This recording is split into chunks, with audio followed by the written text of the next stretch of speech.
Time for an American Family News update for you. I'm Bronson Woodruff. Israel launched a wave of airstrikes across the Gaza Strip early today, saying it was hitting Hamas targets because the terrorist group refused to release the final group of hostages. Israeli officials said the operation was open-ended and was expected to expand. The White House said it had been consulted and voiced support for Israel's actions. The Hamas-run government media office in Gaza said at least 4 senior officials in the Hamas administration have been killed in Israeli strikes.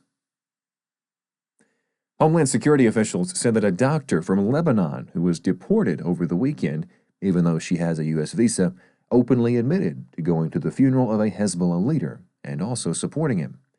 The woman is Dr. Rasha Alaway. She is 34 years old. The department's statement provides a possible explanation for the deportation. Her removal from the U.S. is reported to have sparked widespread alarm, especially after a federal judge ordered that she not be sent back until there was a hearing. Government lawyers have said customs officials did not get word in time before Alaway was sent back to Lebanon.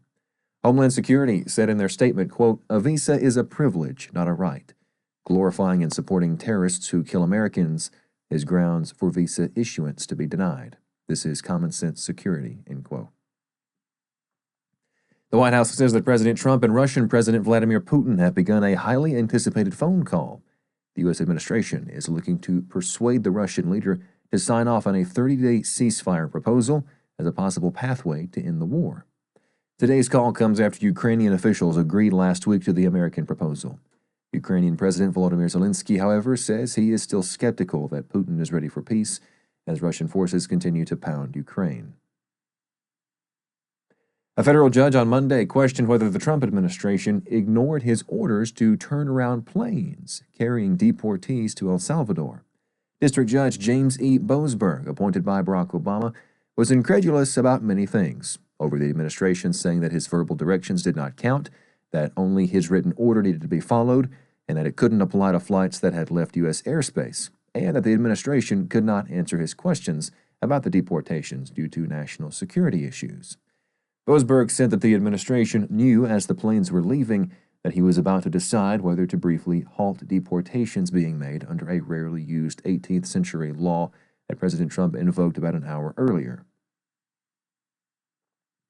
NASA's two stuck astronauts are headed back to Earth with SpaceX today to close out what was supposed to be an approximately week-long mission.